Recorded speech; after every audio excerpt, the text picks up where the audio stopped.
begin ek om te spit. Die lewe is in hart en werken vir homself en niemand gee my om.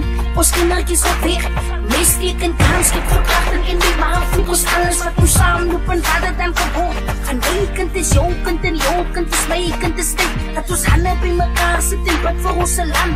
Die duivel is aan die saam met ons kindertjies se toekomstplan. Dit breek ook aan my hart as ek hoor dat ek kind het sy lewe ook gevat. Ons kindertjies het pijn, ons kindertjies het seer en mamie probeer en vraag hoe dit gaan. Verlange was gewees op mamie se skoot, die Bybel in die hand, ons praat uit die woord. Boelies op die skool, alles is te veel, ek kon met die meer. Kom ons sit, ons hande by mekaar en ons bid vir ons land. Ons kindertjies kry seer.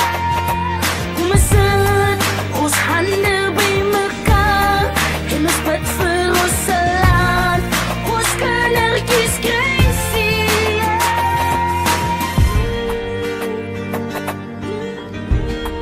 Ons kindertjies kry seer. As 'n moeder, as ons aan die krag van die stasie, hande by mekaar staan as 'n nasie. Ons kinders is die toekoms van môre. Hulle lewe word gevat, dis sê het nou. En dan gaat het dan nou stop met geweld nog. Hierdie dinge kan nou ook hand uit. Hoekom moet ons dan nou lewe soos honde?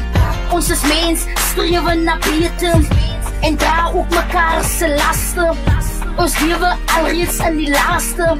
Vergifnis gaan ook gepaard, die jy moet kan vergeet en vergewe, dis die lewe. Streven na beter, los die verlede en kyk nou na vore. Van agter is donker, die lewe is so kort. Jy weet wie jy nou is, maar jy weet nie wie jy môre is nie. Kom ons sit, ons hande